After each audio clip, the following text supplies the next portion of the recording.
नवो बालक नैष्ठिक ब्रह्मचारी बन चुके थे और ब्रह्मचारी बन करके बराबर भगवत चिंतन किया करते थे। एक बार घूमते हुए नवो बालक निमि महाराज के यहाँ पहुँचे। निमि महाराज ने उनका पूजन किया। पूजन करने के बाद उनसे बड़ा सुंदर प्रश्न किया। सबसे पहले निमि महाराज ने कहा, दुर्लभो मानुषो देहो देहिनां क्षणभंगुरः तत्रापि दुर्लभं मन्ये वैकुंठ प्रिय दर्शनम। निमि महाराज ने कहा, भैया संसार में 3 दुर्लभ हैं।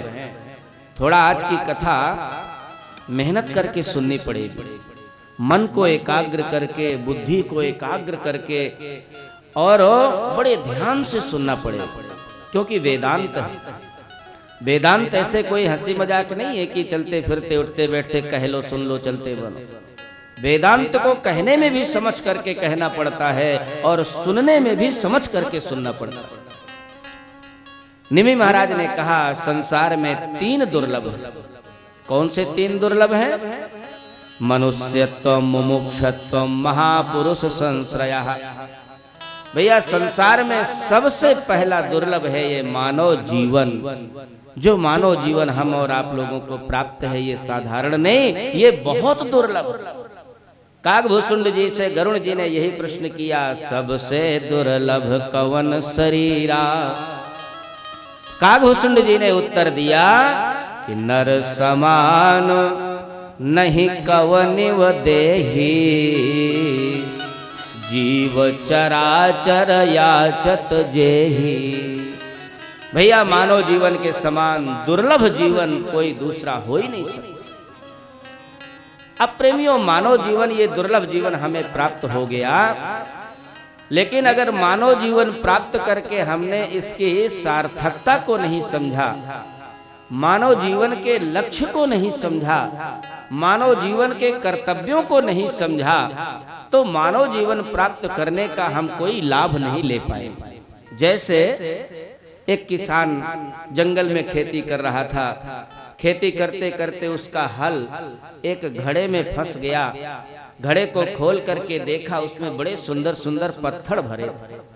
अब भैया ये किसान उन पत्थरों की पहचान नहीं कर पाया, और ये थे हीरा। लेकिन वो समझ नहीं पाया कि ये पत्थर हैं क्या। उसने सोचा, अरे कोई करेंसी इसमें पड़ी होती, रुपया पड़े होते तो कुछ घर का काम चलता, इन पत्थरों से भरा मेरा क्या काम चलेगा।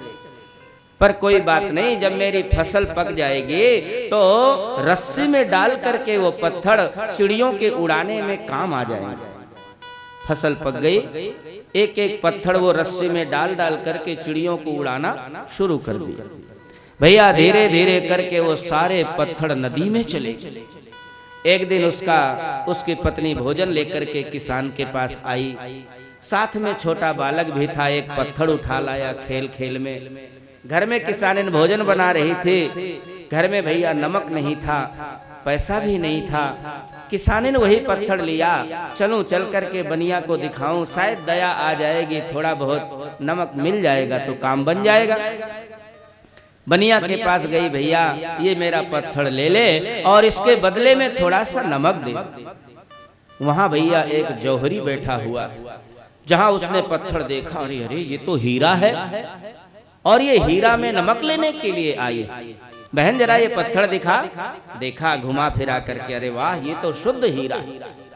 उस जौहरी ने कहा, बहन मैं इसका पूरा मूल्य तो नहीं दे सकता, लेकिन अगर तुम कहो तो इस पत्थर के बदले में 1 लाख रुपया तुमको दे दो। किसानिन ने कहा, भैया क्यों मजाक करते हो, अरे पाव आध सेर नमक मिले तो हमें दे दो, नहीं मेरा पत्थर दे दो। नहीं नहीं मजाक नहीं कर रहा। अच्छा तो लाने दे। भैया उस जौहरी ने 1 लाख रुपया दिया। अब क्या था, लोहे का आर्डर, सीमेंट का आर्डर है, राजमिस्त्री को बुला करके तुरंत झमाझम 3 खंड का मकान तैयार हो गया। एक कोने में फर्स्ट क्लास LCD आकर के वो भी झनझनाने लगी। पूरा का पूरा जलवा हो गया किसानिन। एक दिन जिस समय किसान दोपहर में भोजन करने आया, किसानिन का ये पूरा बदला हुआ स्वरूप देखा। अरे किसानिन ये सब कैसे हो गया। उसने कहा महाराज उस दिन लड़का गया था ना खेत में, हाँ वो एक पत्थर ले आया था। अच्छा, फिर वो पत्थर लेकर मैं बनिया के यहाँ नमक लेने गई, वहां एक सज्जन बैठे थे, एक पत्थर के बदले उन्होंने 1 लाख रुपया दे दिया, उसी से सारा चमत्कार हो गया। किसानिन तो सुना रही थी खुशखबरी, लेकिन सुनते ही वो किसान बेहोश होकर गिर पड़ा। पानी का छींटा लगा करके होश में लाई और कहा महाराज अरे मैं तो आपको खुशखबरी सुना रहे हूँ, आप तो मरने जा रहे हो। किसान ने कहा देवी जब एक पत्थर में इतना चमत्कार हो सकता है, ऐसे ऐसे न मालूम कितने पत्थर मैंने चिड़ियों के उड़ाने में खर्च कर दिया, आज अगर वो सारे पत्थर मेरे पास होते तो विश्व का टाटा बिड़ला मैं ही बन जाता, दूसरा कोई न बनता। भैया ये किसान की कथा नहीं, हमारी और आप लोगों की कथा। परब्रह्म परमात्मा ने हमें ये हीरा रूपी मानव जीवन दिया। मानव जीवन के अंदर जो ये एक एक श्वासा है, ये एक एक हीरा के बराबर है। जिस समय अंतिम समय आता है, डॉक्टर के चरणों में करोड़ों रुपया फेंक दो और कहो कि मेरे पिताजी को बचा लो, लेकिन भैया करोड़ों रुपया देने के बाद भी एक श्वासा खरीदने से मिल नहीं सकता। इतना ये मूल्यवान जीवन है, लेकिन वो श्वास विषय रूपी पक्षियों के उड़ाने में हम लोग खर्च करते जा रहे हैं। खूब विषय भोग करते हैं, खूब आनंद लेते हैं और ये भूल जाते हैं कि एक एक श्वासा कितना मूल्यवान है। धीरे धीरे सारे के सारे श्वासा निकल जाते हैं, बुढ़ापा आ जाता है, मृत्यु की अवस्था आ जाती है, हाथ कुछ नहीं लगता। अपने आप को पहचानो। पहला दुर्लभ है मनुष्य का जीवन, और जीवन मिलने के बाद उस मनुष्य जीवन की पहचान, ये पहला दुर्लभ। और दूसरा दुर्लभ है संतों का दर्शन, महापुरुषों का दर्शन, ये दूसरा दुर्लभ। ध्यान देना, जब तक हमारे प्रारब्ध का पुण्य जागृत नहीं होगा तब तक संत महापुरुषों का दर्शन नहीं हो सकता। पुण्य पुंज बेनो मिलहि न संता, पुण्य पुंज बेनो मिलहि न संता, पुण्य पुंज बेनो मिलहि न संता, पुण्य पुंज बेनो मिलहि न संता, सत्संगति संस्कृति करयंता, सत्संगति संस्कृति करयंता। भैया जीवन में दूसरा दुर्लभ है संत महापुरुषों का दर्शन प्राप्त। ये दूसरा दुर्लभ है, ध्यान देना। और तीसरा दुर्लभ, भैया हमें मनुष्य का जीवन तो प्राप्त हो गया, संत महापुरुषों का दर्शन भी प्राप्त हो गया, लेकिन अगर हमारे अंदर आत्म कल्याण की जिज्ञासा प्रकट नहीं हुई तो ना तो हम मानव जीवन से कोई लाभ ले पाएंगे, ना संतों के संग से कोई लाभ ले पाएंगे। जीवन में संतों का ना मिलना, ये भैया तीसरा दुर्लभ। और संत मिल भी जाएं, हमारे अंदर जिज्ञासा नहीं है, आत्म कल्याण की जिज्ञासा नहीं है, तो हम संतों से उल्टे सीधे प्रश्न तो कर लेंगे। हमारे लड़का का विवाह कब होगा, हमारी लड़की की शादी कब होगी, हमारा मकान कब बनेगा, हम करोड़पति कब बन पाएंगे, ये प्रश्न तो हम संतों से कर लेंगे, लेकिन हमारा कल्याण कैसे होगा, ये प्रश्न हमारे जीवन में आ ही नहीं सकते। ये तीसरा दुर्लभ। पहला दुर्लभ मनुष्य का जीवन। हाँ माता जी, थोड़ा कथा में ध्यान दीजिए, क्योंकि आपके ध्यान इधर उधर करने से हमारा भी ध्यान इधर उधर हो रहा है। कथा में ध्यान दीजिए। बोली सच्चिदानंद भगवान की जय। निमि महाराज ने कहा प्रभु आज मेरे जीवन में तीनों दुर्लभ सुलभ हो चुके, मुझे मानव जीवन भी मिल गया, आप जैसे महान संतों का दर्शन भी हो गया, और मेरे अंदर आत्म कल्याण की जिज्ञासा भी है। मैं आत्म कल्याण चाहता हूं, इसलिए बताओ भागवत धर्म क्या है। उसी समय प्रेमियों, 9 योगीश्वरों में पहले योगीश्वर कवि नाम के संत ने कहा, मन्ये कुतश्चित् भयमच्युतस्य पादाम्बुजोपासनमत्र नित्यम् उदवेग्न बुद्धेर्सदात्मभावात् विश्वात्मना यत्र निवर्तते भीह। प्रेमियों, कवि नाम के संत ने कहा, राजन मन्ने कुतश्चित भयमच्युतस्य। मन्ने माने ऐसी मेरी मान्यता है, आत्मनेपदी का प्रयोग यहाँ पर किया गया। ऐसी मेरी मान्यता है कि जब तक संसार वालों का मन संसार के असत पदार्थों पर फंसा रहता है, नाशवान विषयों पर फंसा रहता है, तब तक वो मन शांत नहीं होता। और जब तक मन शांत नहीं होगा, चंचल बना रहेगा, तब तक भगवान का चिंतन उस मन से हो ही नहीं सकता। ध्यान दे, जब तक ये मन चंचल बना रहेगा, संसार के विषयों में फंसा रहेगा, तब तक चंचल रहेगा। और जब तक ये चंचल रहेगा, तब तक भगवान का उसमें दर्शन हो नहीं पाएगा। इसलिए भैया सबसे पहले जरूरी है मन को शांत रखना। जैसे आप किसी नदी के पास गए या कुआं में गए, नदी में झांक करके देखा, तो जब तक भैया नदी का पानी हिलोरे लेता रहता है, हिलता रहता है, तब तक उसमें परछाई साफ सुथरी नजर नहीं आती। और जहां वो पानी एकदम स्थिर हो जाता है, शांत हो जाता है, तो शांत जल में अपना प्रतिबिंब स्पष्ट दिखाई देने लगता है। इसी प्रकार ये मन हमारा बड़ा चंचल है, और जब तक ये संसार के विषयों में फंसा रहता है, चंचल बना रहता है, और जहां ये शांत होता है, भगवान का इसमें दर्शन होता है। पर भैया मन शांत कैसे होगा? कायेन वाचा मनसेन्द्रियैर्वा बुद्ध्यात्मना वानुसृता स्वभावा करोमि यदयत् सकलं परस्मै नारायणायेति समर्पयेत् तत्। भैया ध्यान देना, मन को अगर शांत करना है तो शरीर से भगवान की सेवा करनी चाहिए। नित्य भगवान की पूजा करो, नित्य अपने शरीर से भगवान की सेवा करो, नित्य गुरुजनों की सेवा करो, नित्य माता पिता की सेवा करो, नित्य सास ससुर की सेवा करो, और मन से बराबर भगवान का चिंतन करो, और वाणी से भगवान का कीर्तन करो। जितना भी जो कुछ भी करो, सब का सब भगवान के चरणों में समर्पित करते चलो। ये बहुत बड़ी बात है। सत्कर्म तो खूब करो, लेकिन करने के बाद उस सत्कर्म को अपने पास मत रखो, क्योंकि अगर आपने अपने पास रखा तो कल से रास्ते में चलोगे तो लोगों से यही कहोगे, वो तो मेरे जैसा था तो इतनी बड़ी भागवत करवा ली। नहीं, भला मैं ना होता तो कौन करवा सकता था। सत्कर्म अगर आपने अपने पास रखा तो अहंकार का रूप ले लेगा, और अहंकार जहां जीवन में आया, कियो करायो सब गयो जब आयो अभिमान। जहां जीवन में अभिमान आता है प्रेमियों, जितना सत्कर्म होता है सब नष्ट हो जाता है। इसलिए खूब सत्कर्म करते हुए भगवान के चरणों में समर्पित करो, और ज्यादा से ज्यादा भगवान की कथाएं सुनो। श्रृण्वन् सुभद्राणि रथांग पाणे जनमानि कर्माणि च यानि लोके गीतानि नामानि तदर्थकानि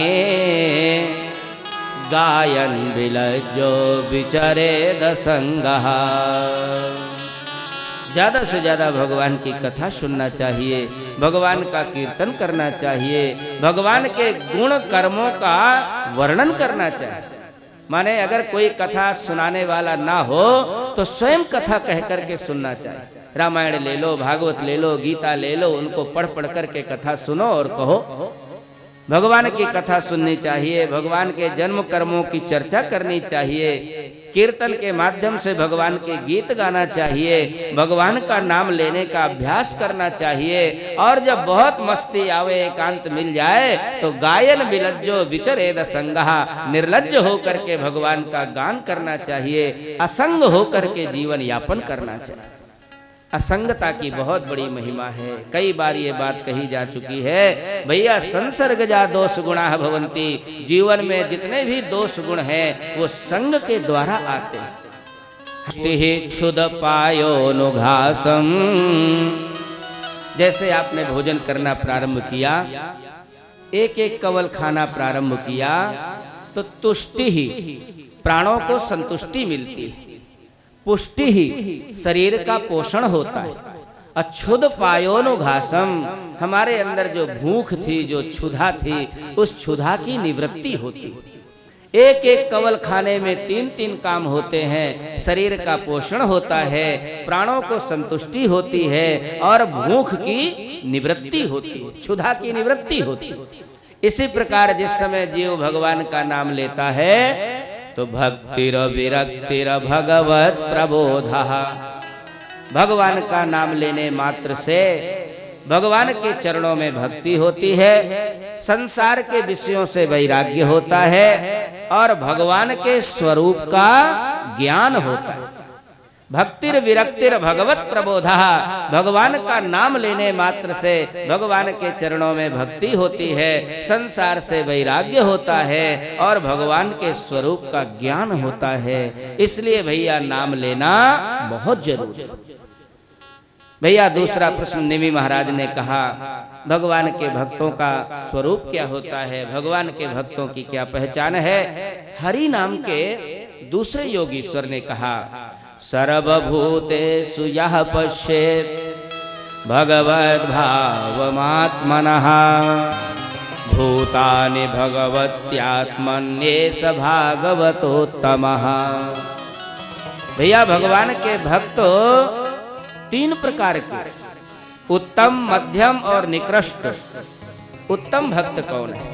सर्वभूतेषु यः पश्येत् भगवद् भावमात्मनः, जो सभी में भगवान का दर्शन करे वो भगवान का उत्तम भक्त है, नंबर 1 का भक्त। ये नहीं कि कुत्ते में भगवान का दर्शन ना करे, गधे में भगवान का दर्शन ना करे, नहीं, सब में।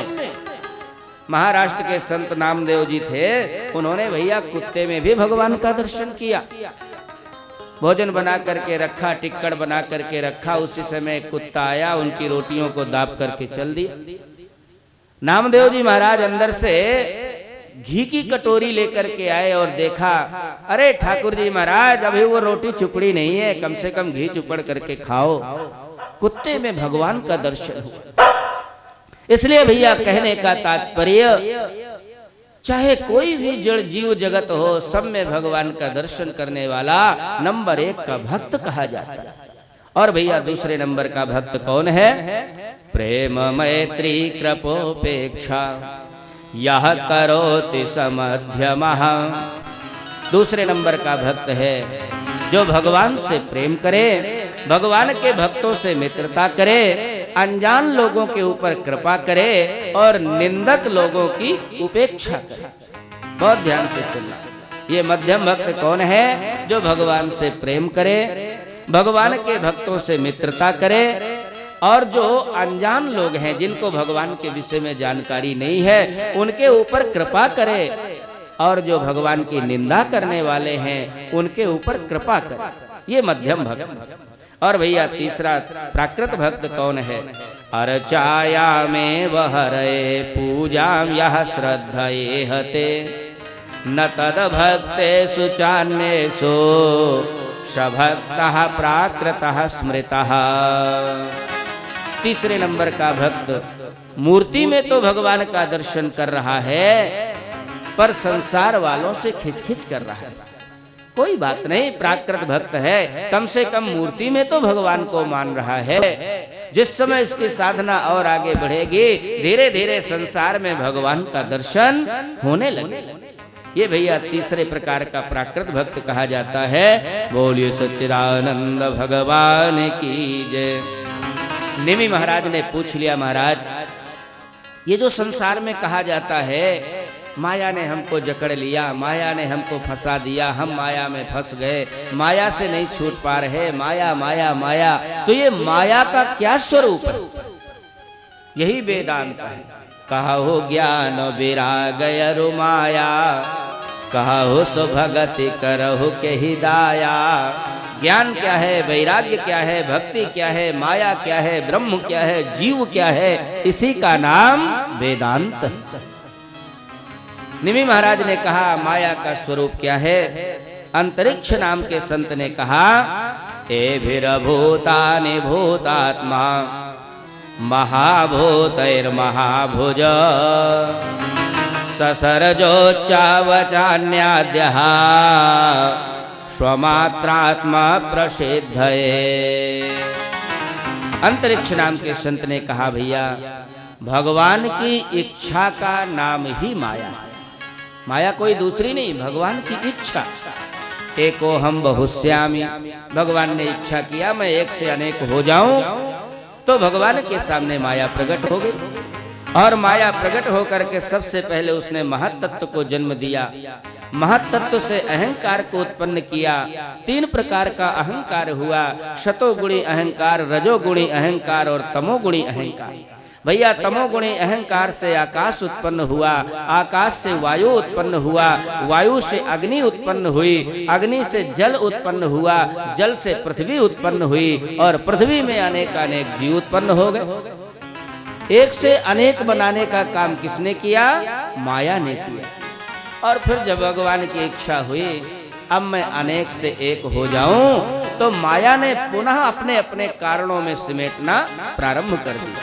धरती भैया जाकर के जल में डूब गई, जल अग्नि में डूब गया, अग्नि वायु में प्रविष्ट हो गया, वायु जाकर के आकाश में प्रविष्ट हो गया, आकाश जाकर के तमोगुण में प्रविष्ट हो गया, तमोगुण जाकर के रजोगुण में प्रविष्ट हो गया, सारी इंद्रियां रजोगुण में प्रविष्ट हो गईं, फिर रजोगुण जाकर के सतोगुण में प्रविष्ट हो गया, सारे देवता सतोगुण में प्रविष्ट हो गए, फिर सतोगुण जाकर के अहंकार में प्रविष्ट हो गया, अहंकार जाकर के महत्तत्व में प्रविष्ट हो गया, महत्तत्व जाकर के प्रकृति में प्रविष्ट हो गया और प्रकृति जाकर के परमात्मा में विलीन हो गई। इसी का नाम माया है। एक से अनेक करना, अनेक से एक बनाना, ये माया का काम होता है। अच्छा महाराज जरा ये तो बताओ माया से पार होने का उपाय क्या है? अथैतामैश्वरी माया दुष्कराम कृतात्मभिः तरन्त्यन्यः स्थूलधियो महर्षम इदमुच्यताम्। महाराज इस माया से पार होने का क्या उपाय है? तो प्रबुद्ध नाम के संत ने कहा, तस्माद् गुरुं प्रपद्येत जिज्ञासु श्रेय उत्तमम् शाब्दे परे च निष्णातम् ब्रह्मण्युपसमाश्रयम्। भैया माया से पार होने के लिए सदगुरु की शरण ग्रहण करना चाहिए हो, ऐसे सदगुरु की शरण में जाना चाहिए और जाकर के अपना आत्मसमर्पण गुरु के चरणों में कर देना चाहिए। वहां फिर कोई अंतर नहीं रखना चाहिए। निज सुख दुख सब गुरु ही सुनावा। ये नहीं कि हम दुखी हैं तो जाकर गुरु से अपना दुख सुनाने लगे और जहां फैक्ट्रियों का उद्घाटन होने लगा तो गुरु को भूल गए, ऐसा नहीं। निज सुख दुख सब गुरु ही सुनावा।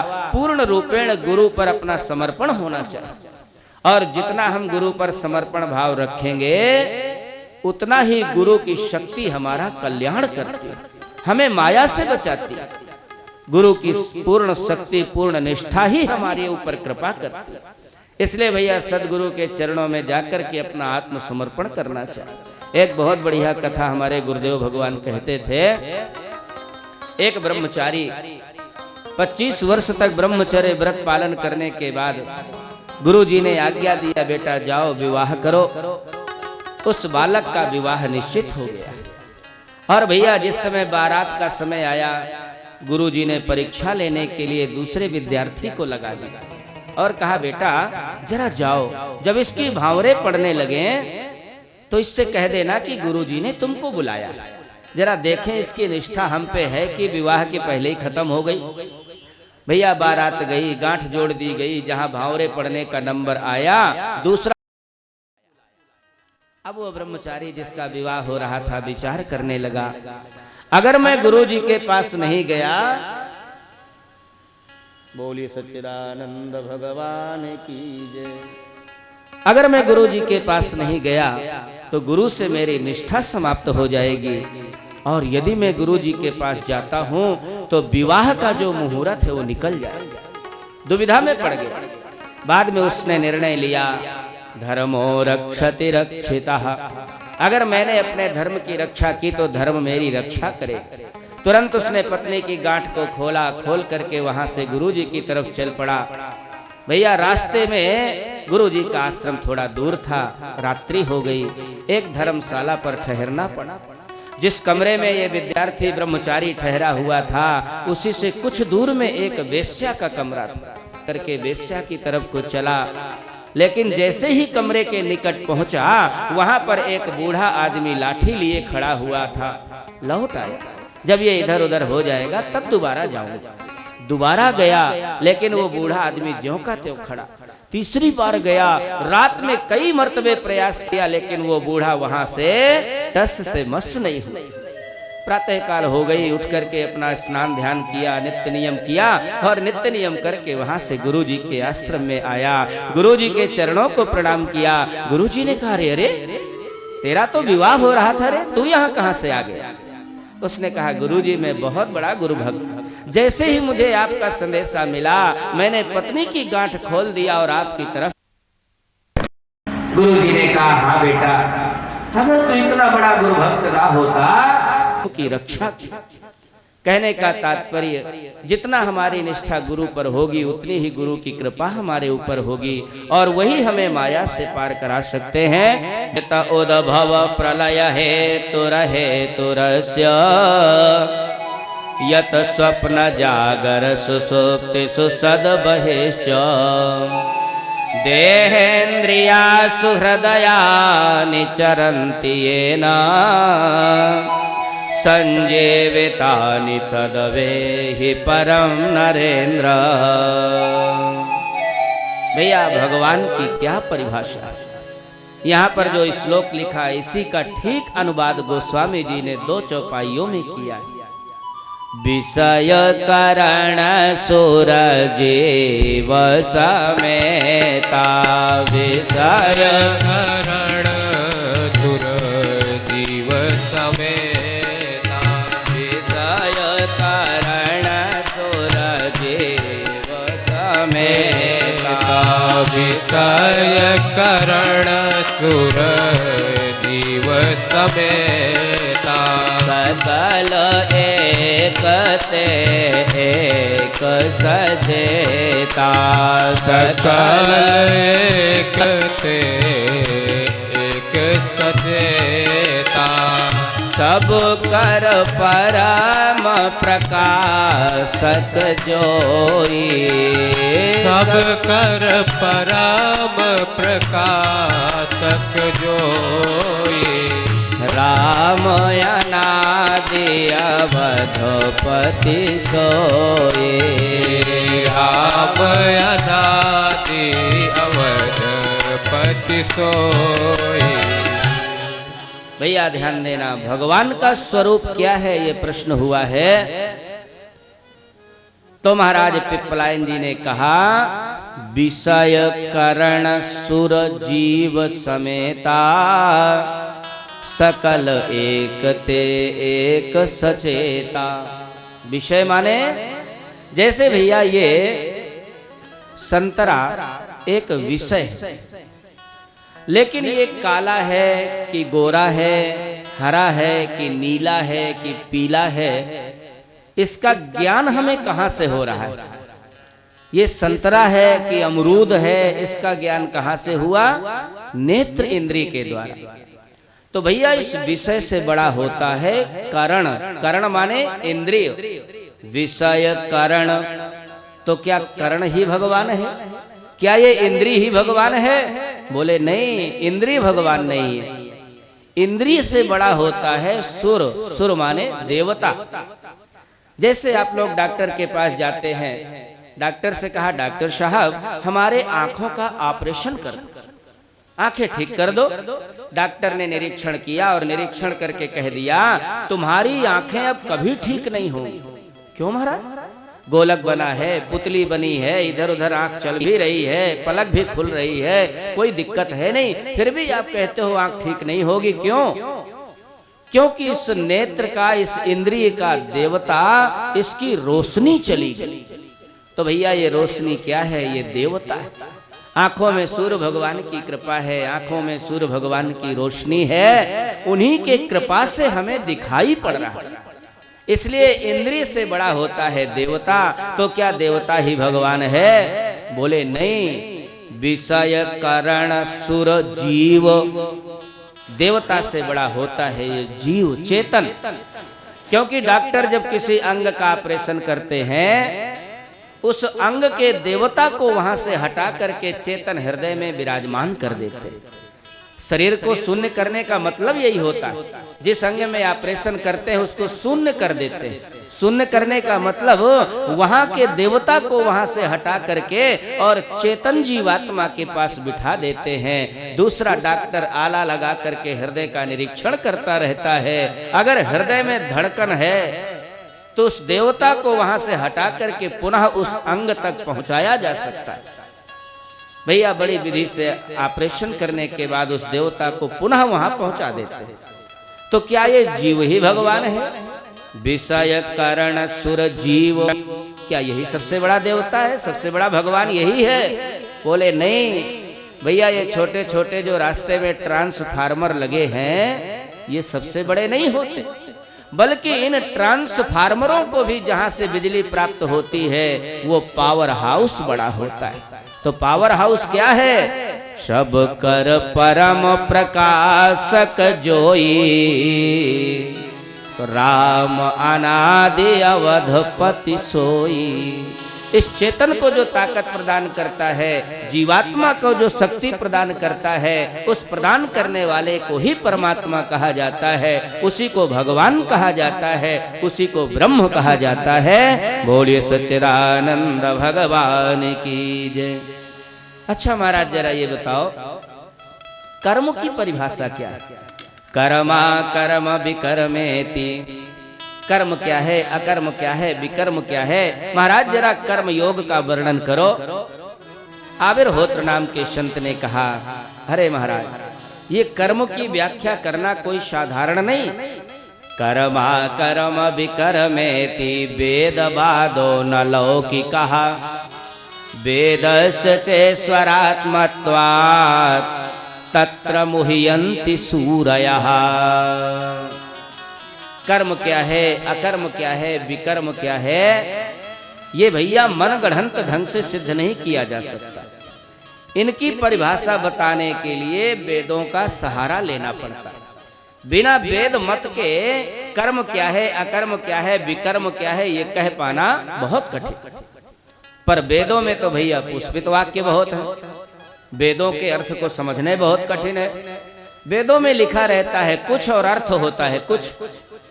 जैसे आप लोगों को कथा सुनाई गई और सुनाने में ये कहा गया, इस कथा के सुनने से धन धान्य वाले हो जाओगे, इस कथा के सुनने से संतान वाले हो जाओगे, जो कोई इस कथा को सुनेगा भगवान को प्राप्त करेगा, जो कोई इस कथा को सुनेगा वो मकान जमीन वाला हो जाएगा। ये क्या है? ये लक्षणा शक्ति है।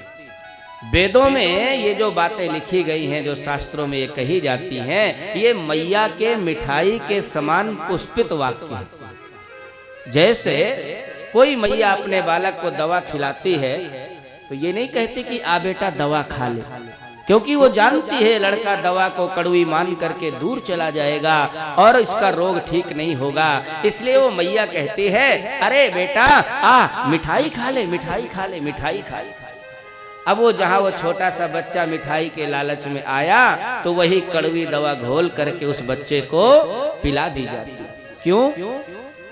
क्योंकि भैया माँ का लक्ष्य मिठाई खिलाना नहीं है, बल्कि माँ का लक्ष्य वो कड़वी दवा पिला करके उसके रोग को ठीक करना, ये माँ का लक्ष्य। इसी प्रकार हमारे सनातन धर्म और सनातन शास्त्रों का लक्ष्य आपको संसार में फंसाना नहीं।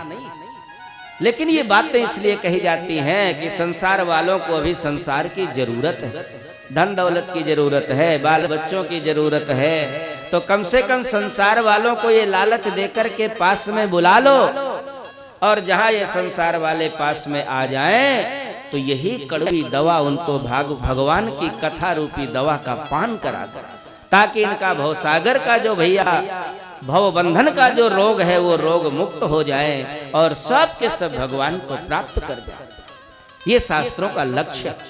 अच्छा महाराज बताओ कर्म क्या है, अकर्म क्या है, विकर्म क्या है? आविर्होत्र नाम के संत ने कहा शास्त्रानुकूल कर्म किया जाए और उसमें हम अपनी भावना जोड़ दें तो भैया वो कर्म बन करके हमें स्वर्ग पहुंचा देता है।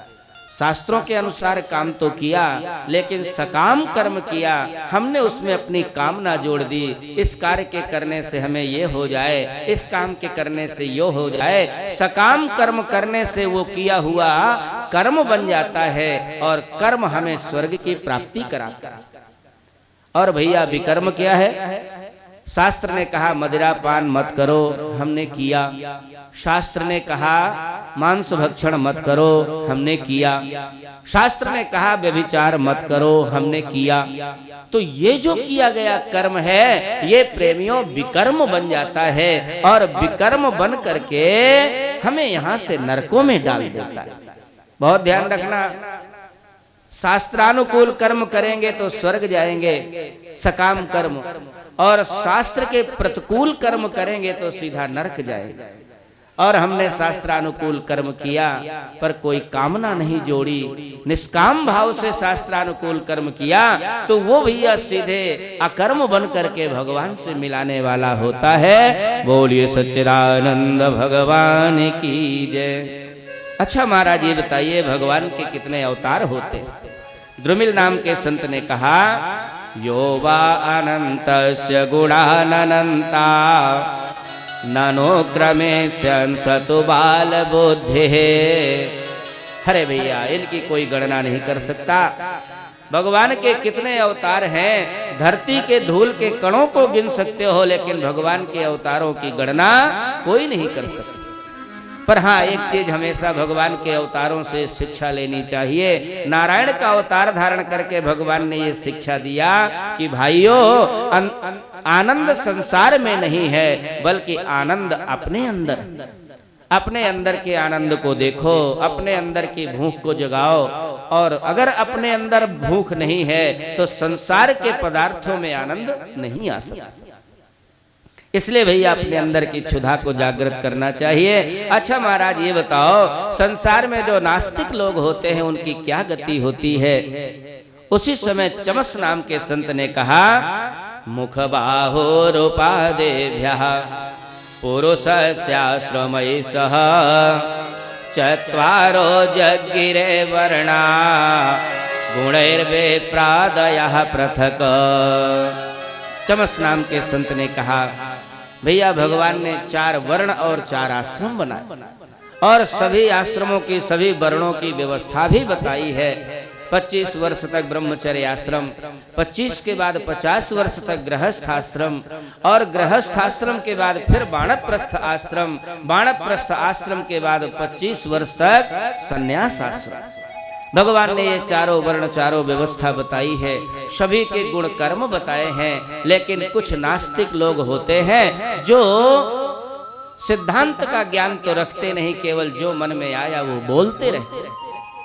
नास्तिक लोग कहा करते हैं कि अरे भैया अगर हम शराब पीते हैं तो कोई गलत नहीं करते, शराब पीना शास्त्रों में लिखा है। और कुछ नास्तिक कहते हैं भैया अगर हम मांस भक्षण करते हैं तो कोई गलत नहीं करते क्योंकि मांस भक्षण करना शास्त्रों में लिखा है। भैया हम व्यभिचार करते हैं, दुराचार करते हैं तो कोई बुरी बात नहीं है क्योंकि व्यभिचार करना शास्त्रों में लिखा है। गजब हो भैया, गलत काम करते हैं और दोहाई शास्त्रों की देते हैं। पर यहाँ पर चमस नाम के संत ने कहा वो अर्थ का अनर्थ लगाया करते। यद घ्राण भक्षो विहिता सुराया तथा पशोरा लभनम न हिंसा एवं व्यवायः प्रजया नरत्या इमं विशुद्धम परिहृत्य कर्त्रिम। भैया यहाँ यज्ञों में बलि का विधान है। बलि का मतलब हत्या से नहीं, बलि का मतलब है तथा पशोह आलभनम न हिंसा। आप किसी पशु की बलि देना चाहते हैं, अपना पैसा देकर के पशु को खरीद लो और खरीदने के बाद उसका स्पर्श कर लो, छू लो और छूने के बाद अपने जीवन से उसका त्याग कर दो। तुम्हारा ये त्याग ही उसका बलिदान है। हत्या हो, अरे अहिंसा परमो धर्मः, जहाँ एक हिंदू राष्ट्र भारतवर्ष इसको अहिंसा परमो धर्मः का सिद्धांत है, वहाँ भला हिंसा का रास्ता क्यों बताया जाएगा? शास्त्रों में कहीं भी हिंसा करने की बात लिखी नहीं है, वहां पर बलि के शब्द में त्याग की बात। और जहां जहां लोग कहते हैं काम का वर्णन शास्त्रों में आया है, व्यभिचार करना ये तो शास्त्रों में लिखा है, भैया कहीं भी शास्त्रों में व्यभिचार करने की छूट नहीं। हाँ, काम के 2 मंत्रों का उच्चारण विवाह में आता है। जिस समय ब्रह्मचर्य आश्रम पार करके ब्रह्मचारी गृहस्थ जीवन स्वीकार करता है, उस समय विवाह के समय 2 काम के मंत्रों का उच्चारण किया जाता है। वो भी किस लिए? पिता के ऋण से उऋण होने के लिए, केवल संतान पैदा करने के लिए। अब जहाँ संतान पैदा हो जाए, पति पत्नी को ब्रह्मचर्य रूप धारण करके भगवान का चिंतन करना चाहिए। कहीं भी व्यभिचार का आदेश शास्त्रों में नहीं लिखा हुआ। लोग अर्थ का अनर्थ लगा लेते हैं। राजा निमि ने पुनः प्रश्न किया, महाराज भगवान की प्राप्ति के कितने साधन हैं और किस समय भगवान को कैसे प्राप्त किया जाए? उसी समय करभाजन नाम के संत ने कहा, कृतं तेता द्वापरं च कलिरेते सुके सवः नाना वर्णा विधातारो नानैव विधिनेज्यते। भैया भगवान की सब योगी विज्ञानी, कृत योग सब योगी विज्ञानी, कृत योग सब योगी विज्ञानी, कृत युग सब योगी विज्ञानी, कर हरि ध्यान तरहि भव प्राणी, कर हरि ध्यान तरहि भव प्राणी, त्रेता विविध यज्ञ नर करहि, त्रेता विविध यज्ञ नर करहि, प्रभु ही समर्पित कर्म भव करहि, प्रभु ही समर्पि कर्म भव तरहि, द्वापर करि रघुपति पद पूजा, द्वापर करि रघुपति पद पूजा, नर भव तरहि उपाय न दूजा, नर भव तरहि उपाय न दूजा, कलयुग केवल हरि गुण गाहा, कलयुग केवल हरि गुण गाहा, गावत नर पावई भवथाहा, गावत नर पावई भवथाहा। भैया हर युग में भगवान की प्राप्ति का अलग अलग साधन। कलयुग में हम लोग जीवित हैं, कलयुग में हम लोग उत्पन्न हुए हैं और कलयुग में भगवान की प्राप्ति का सबसे सरल और सुंदर साधन है भगवान के नाम का सहारा लेना। इससे ज्यादा सरल कोई साधन नहीं हो सकता। ना कुछ पैसा खर्च करना है, ना कुछ समय खर्च करना है।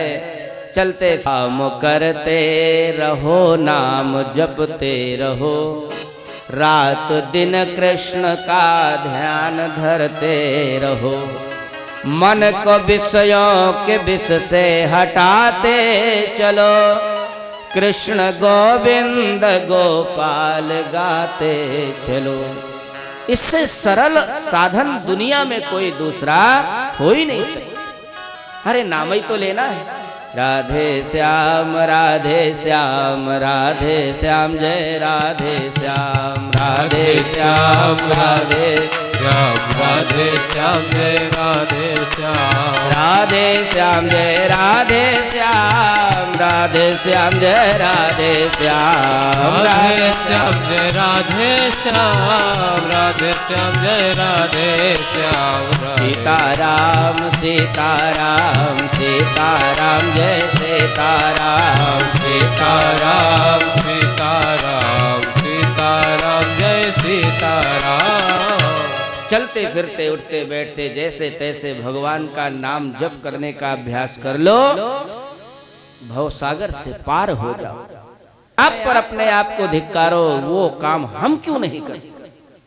सबको भगवान का नाम लेने। अरे आप लोग वृंदावन में जाओ, जो विदेशी लोग भोगी कहे जाते हैं, अमेरिका और जापान, इटली, इंग्लैंड के जितने भी अंग्रेज लोग हैं, देखो वृंदावन में कैसे गोमुखी माला हाथ में लिए और भगवान का नाम ले। हम लोगों से वो अच्छे जिनको हम लोग भोगी कह करके संबोधित करते हैं, वो हम लोगों से अच्छे हैं, क्योंकि वो भगवान का नाम लेते हैं। और भगवान की कृपा से सामर्थ्य है, जगह जगह भगवान कृष्ण के इस्कॉन मंदिर बनवाते हैं, बड़े बड़े शहरों में, बड़े बड़े प्रदेशों। इसलिए भैया गलती मत करो, क्योंकि गारंटी नहीं है कि दोबारा ये मानव जीवन मिलेगा, कोई गारंटी नहीं। क्या पता कुत्ता बना दिए जाए, क्या पता बिल्ली बना दिए जाए। इसलिए भैया मानव जीवन एक बार मिला है तो अपने आप को पहचानो। बहुत से लोग कहते हैं इसके लड़का नहीं है तो इसकी मुक्ति नहीं होगी। एक दिन महाराज जी हमारे साथ वाले बहुत अच्छा भजन गाए थे, और उन्होंने भी अपने प्रवचन में, क्योंकि भजन के बीच में प्रवचन बहुत अच्छा करते हैं, भजन के बीच में प्रवचन में बोले थे कि जिसके लड़का नहीं है उसकी मुक्ति नहीं होगी। लेकिन महाराज हमारी भागवत कहती है इस चक्कर में मत रहना, लड़का नहीं है तो भी मुक्ति होगी।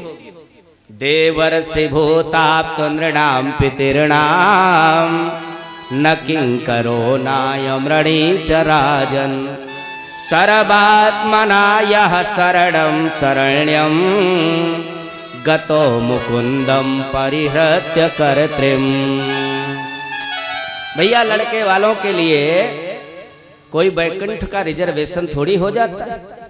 अगर लड़के वालों को वैकुंठ मिलने लगेगा तो सूकर कुकर पहले जाकर के अपना अड्डा जमा लेंगे। किसी सुअर के 16 लड़के हैं, किसी सुकरी के 15 लड़के हैं। भैया ये सूकर कुकर जितने हैं इनके बहुत बाल बच्चे होते हैं। अगर लड़के वालों के लिए वैकुंठ होता तो पहले वो अड्डा जमा लेते।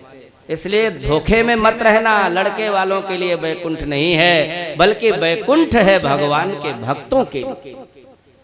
अगर वो भगवान का भक्त हो जाता है, ना वो देवताओं का ऋणी रह जाता है, ना वो पितरों का ऋणी रह जाता है, ना वो ऋषियों का ऋणी रह जाता है। संसार में वो किसी का कर्जदार नहीं होता। केवल वो भगवान का भक्त हो जाए तो वैकुंठ में उसका अधिकार हो जाता है। इसलिए जिसके लड़के नहीं है वो घबराए नहीं कि हमारी मुक्ति नहीं होगी। वो सब कुछ भूल करके भगवान को अपना लें, भगवान की भक्ति करना प्रारंभ कर दें, मुक्ति निश्चित होगी। ये भागवत जी की गारंटी। प्रेमियों, नव योगीश्वरों का पूजन महाराज जनक जी ने किया। सभी के सभी संत वहां से विदा हुए।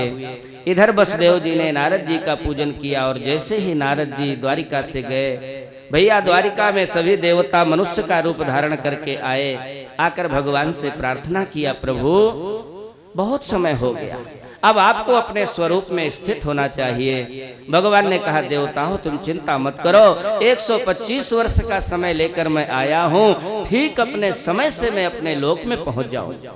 भैया जहां देवता भगवान से प्रार्थना करके गए, द्वारिका में चारों तरफ से उपद्रव प्रारंभ हो गया, बड़ा भयानक उपद्रव। इस भगवान की लीला को और तो कोई नहीं समझ पाया, उद्धव जी ने समझ लिया। एकांत में गए, चरणों को प्रणाम करके कहा, नारायण हमें ऐसा लगता है आप अपनी लीला को सिमेटना चाहते हैं। प्रभु एक प्रार्थना है, आप जहां कहीं जाओ हमें साथ में लेकर के जाओ। भगवान ने कहा, क्यों उद्धव, क्या तुम हमारी माया से डर गए? उद्धव जी ने यहाँ पर बहुत अच्छी बात कही, प्रभु माया से वही लोग डरते हैं जो जीवन रहते इतने काम नहीं करते। कौन से काम? त्वयोपभोक्त स्रगंध वासोलंकार चर्चिताः उच्छिष्ट भोजिनो दासा तव मायाम जय मही। भैया जो कोई ये जीवन पाकर भक्त भगवान के चंदन लगा करके प्रसादी मस्तक में धारण करता है, भगवान को भोग लगा करके प्रसाद ग्रहण करता है, खाना और भोजन नहीं करता, प्रसाद खाता है। भैया जो भगवान को वस्त्र पहना करके और चढ़ा हुआ वस्त्र प्रसाद रूप में ग्रहण करता है, वो माया को जीत लेता है। तुम ही निवेदित भोजन करहि, तुम ही निवेदित भोजन करहि, प्रभु प्रसाद पट भूषण धरहि, प्रभु प्रसाद पट भूषण धरहि। उद्धव ने कहा महाराज जो ऐसा वैष्णव भक्त होता है वो इसी शरीर से माया को जीत लेता है। अच्छा, तो जब तुम माया से नहीं डरते हो तो हमारे साथ चलने के लिए क्यों तैयार बैठे हो? उद्धव जी ने बहुत अच्छी बात कही। उन्होंने कहा प्रभु आपका वियोग हमसे सहन नहीं हो, क्योंकि भगवान का वियोग भक्तों से सहन नहीं हो पाता है। भगवान ने कहा उद्धव इसके लिए तुम्हें मेरे ज्ञान की जरूरत है। भैया यहाँ से उद्धव जी को भगवान ऐसा विलक्षण ज्ञान देना प्रारंभ करते हैं। ऐसा लग रहा है कि भगवान ने अर्जुन को गीता का उपदेश देने के बाद सब कुछ गीता में कह दिया, लेकिन फिर भी ऐसा लग रहा है कुछ वहां छूट गया, तो पूरा का पूरा असंतोष भगवान ने यहाँ पर अपना पूरा किया। उद्धव जी भगवान के परम प्रिय सखा हैं, भगवान के प्राण हैं, किसी भी मात्रा में उद्धव जी भगवान से कम नहीं। भगवान ने कहा उद्धव मैं तुमको ज्ञान प्रदान करता हूं। एक बार उद्धव एक हमारे पूर्वज थे जिनका नाम यदु था, जंगल में घूमते हुए जा रहे थे, देखा तो एक संत जी पड़े हुए। संत जी इतने स्वस्थ थे और उनके मुखमंडल में इतनी सुंदर प्रसन्नता स्पष्ट हो रही थी। यदु महाराज को बड़ा आश्चर्य हुआ, अरे हम लोग राजा महाराजा हैं, राजकीय भोग कर रहे हैं, फिर भी हमारे जीवन में इतनी प्रसन्नता नहीं है जितनी कि जंगल में पड़ा हुआ ये बाबा। ना इसके रहने की व्यवस्था, ना खाने की व्यवस्था, ना पहनने की व्यवस्था, निर्वस्त्र होकर के जंगल में पड़ा हुआ है, मुख में इसके पत्थर पड़ा हुआ है और फिर भी इतना प्रसन्न। बैठ करके पूछा महाराज जरा ये बता दीजिए आपकी प्रसन्नता का कारण क्या? जहां यदु महाराज ने ये प्रश्न किया, प्रेमियों ये संत कोई और नहीं, ये दत्तात्रेय भगवान थे। दत्तात्रेय भगवान ने कहा यदु बैठ जाओ मेरे पास, मैं तुमको बताता हूं। यदु महाराज बैठ गए। दत्तात्रेय भगवान ने कहा यदु मैंने जीवन में अपने 24 गुरु किए और प्रत्येक गुरु से कोई ना कोई शिक्षा लिया और उसी शिक्षा के सहारे अपना जीवन यापन कर रहा हूं। कौन से 24 गुरु? यहाँ पर उन्होंने बताया पृथ्वी वायुराकाश मापोग्ने चंद्रमा रविः कपोतो जगरः सिंधु पतंगो मधुकृत गजः मधुहा हरिणो मीनः पिंगलो कुररोर्भकः कुमारी सरकृत सर्प पूर्णनाभिः सुपेशकृत। प्रेमियों दत्तात्रेय जी ने कहा यदु मैंने अपने जीवन में 24 गुरु बनाए। देखिए गुरु शब्द को एक रूप में मत लीजिएगा, दीक्षा गुरु तो जीवन में एक ही होना चाहिए, शिक्षा गुरु अनेक हो सकते हैं। शिक्षा तो भैया पैदा होने के बाद अगर चलना सीखा है तो सिखाने वाला गुरु है, भोजन करना सीखा, वर्णमाला बोलना सीखा, पढ़ना लिखना सीखा, तो वो सिखाने वाले सब गुरु ही हैं। पर ये शिक्षा गुरु हैं। दीक्षा गुरु एक होना चाहिए, शिक्षा गुरु अनेक हो सकते। भैया बार बार दीक्षा का मंत्र बदलना, बार बार आसन बदलना, बार बार माला बदलना, बार बार गोमुखी बदलना, इनमें हम अपने लक्ष्य से भटक सकते। इसलिए एक बार जिस गुरु से मंत्र ले लो, जीवन पर्यंत उसमें समर्पित बने रहो, फिर उसके मंत्र को दोबारा बदलो नहीं। हाँ, शिक्षा गुरु अनेक हो सकते हैं, तो ये जितने हैं भैया सब शिक्षा गुरु। दत्तात्रेय भगवान ने कहा पहला गुरु मैंने धरती माता को बनाया।